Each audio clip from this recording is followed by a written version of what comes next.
Assalamualaikum warahmatullahi wabarakatuh.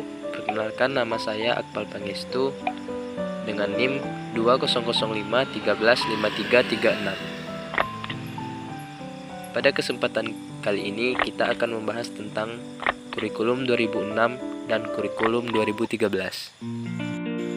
Yang pertama, kita akan membahas kurikulum 2006 atau KTSP. Apa yang kamu ketahui tentang kurikulum?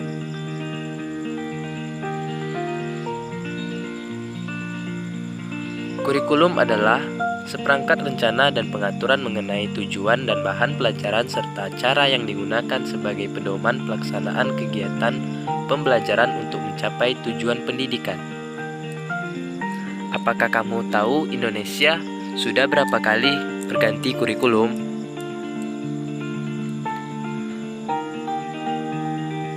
Ya, di Indonesia sudah 11 kali mengganti kurikulum, yaitu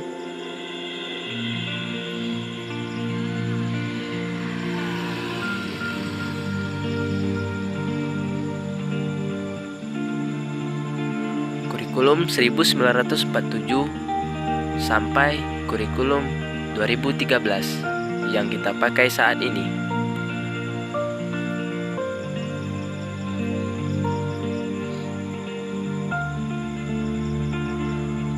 Kurikulum 2006.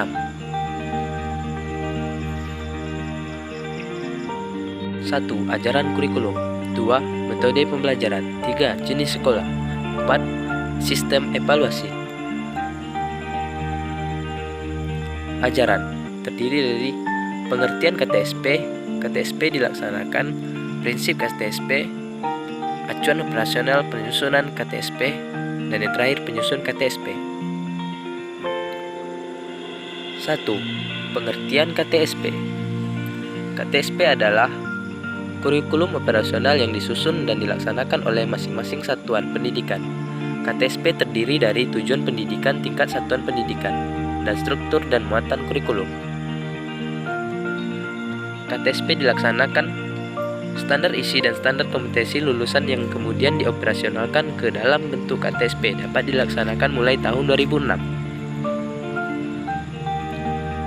Prinsip KTSP 2006 berpusat pada perkembangan anak, terpadu, menyeluruh dan berkesinambungan, dan mengikuti perkembangan zaman. Acuan operasional. 1. Meningkatkan iman dan takwa. 2. Meningkatkan potensi dan kecerdasan siswa, keragaman dan karakteristik lingkungan, kondisi sosial budaya masyarakat. 5. Perkembangan ilmu pengetahuan dan teknologi.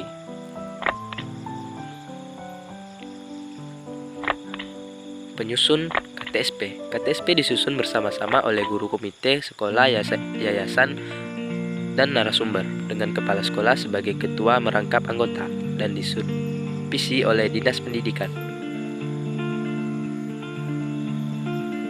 Komponen KTSP.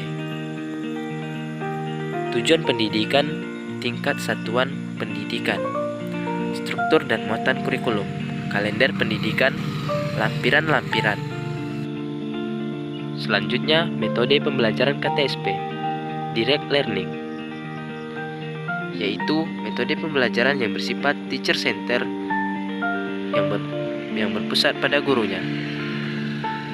Jenis sekolah, pendidikan dasar, pendidikan menengah, dan pendidikan menengah kejuruan.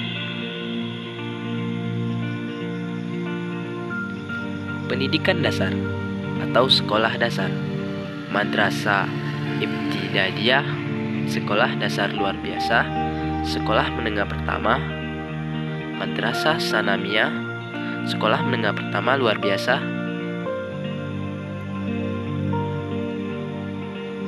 Tujuan pendidikan dasar: meletakkan dasar kecerdasan, pengetahuan, kepribadian, akhlak mulia, serta keterampilan untuk hidup mandiri dan mengikuti pendidikan lebih lanjut.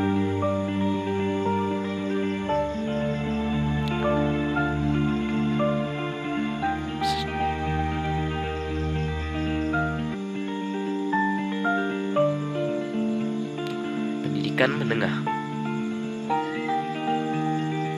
Tujuan pendidikan menengah: meningkatkan kecerdasan, pengetahuan, kepribadian, akhlak mulia, serta keterampilan untuk hidup mandiri dan mengikuti pendidikan lebih lanjut.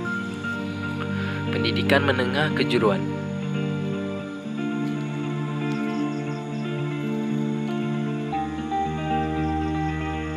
Tujuan pendidikan menengah kejuruan: meningkatkan kecerdasan, pengetahuan, kepribadian, akhlak mulia, serta keterampilan untuk hidup mandiri dan mengikuti pendidikan lebih lanjut sesuai dengan kejuruannya. Struktur dan muatan KTSP.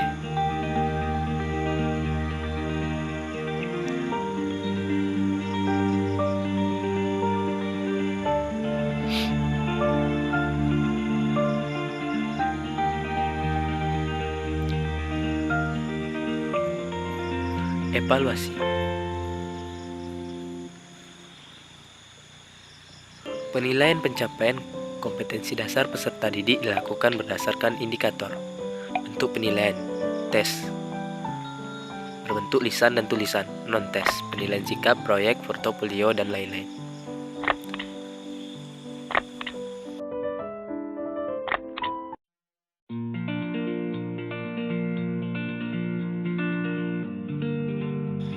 Selanjutnya kita akan membahas kurikulum 2013 atau yang biasa dikenal dengan Kurtilas. Kalian tahu nggak sih apa itu kurikulum 2013? Kurikulum 2013 atau K13 merupakan kurikulum yang saat ini kita gunakan dalam sistem pendidikan di Indonesia. Pengertian kurikulum 2013 yaitu kurikulum yang dilakukan menyederhanakan tematik, integratif, menambah jam pelajaran yang bertujuan untuk mendorong peserta didik atau siswa mampu lebih baik dalam melakukan observasi, bertanya, menalar, dan mengkomunikasikan apa yang mereka peroleh atau yang mereka ketahui setelah menerima materi pembelajaran kurikulum ini. Kurikulum ini menggunakan metode tematik dan memiliki 4 aspek penilaian, yaitu aspek pengetahuan, aspek keterampilan, aspek sikap, dan aspek perilaku.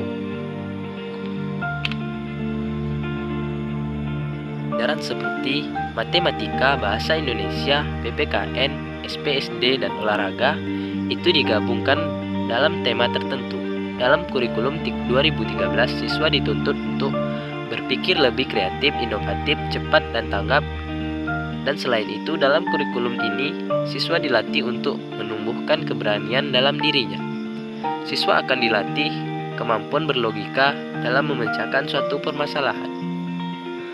Adapun karakteristik kurikulum 2013.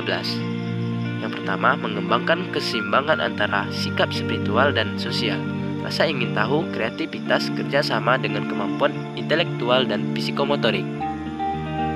Yang kedua, mengembangkan sikap, pengetahuan, dan keterampilan serta menerapkannya dalam berbagai situasi di sekolah dan di masyarakat.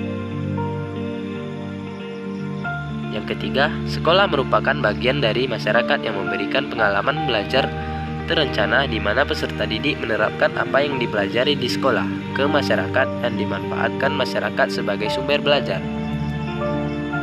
Yang keempat, memberi waktu yang cukup leluasa untuk mengembangkan berbagai sikap, pengetahuan, dan keterampilan. Yang kelima, kompetensi dinyatakan dalam bentuk kompetensi inti kelas yang dirinci lebih lanjut dalam kompetensi dasar mata pelajaran.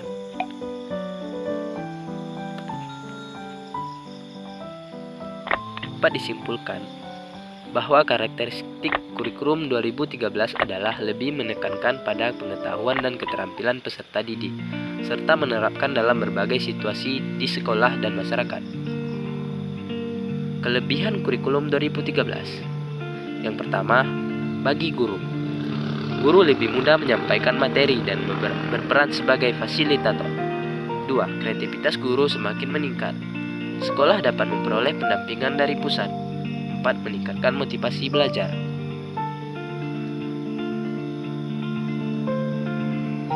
Selanjutnya, kelebihan untuk siswa. Siswa dituntut untuk lebih aktif, kreatif, dan inovatif dalam memecahkan suatu masalah. lebih menekankan untuk membentuk karakter. 3. Adanya keseimbangan soft skill dan hand skill. 4. Pembelajaran berpusat pada siswa. 5. Siswa menjadi lebih tanggap terhadap fenomena dan perubahan sosial.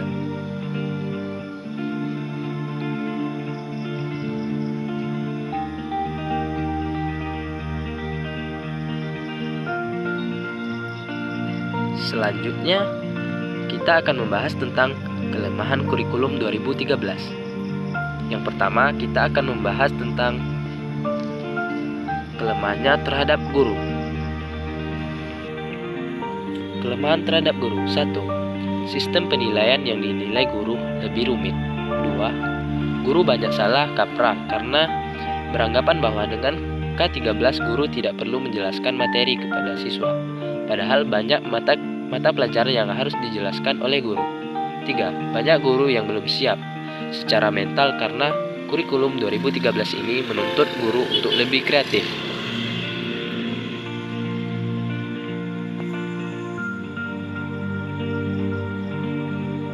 Selanjutnya, kita akan membahas tentang kelemahannya bagi siswa. Yang pertama, beban siswa terlalu berat. Yang kedua, terlalu banyaknya materi yang dikuasai. Yang ketiga, kurangnya sarana dan prasarana untuk menjalani K13. Yang keempat, penguasaan teknologi dan informasi untuk pembelajaran masih terbatas. Sekian, terima kasih. Apabila saya ada kekurangan, mohon komentarnya dengan baik. Assalamualaikum warahmatullahi wabarakatuh.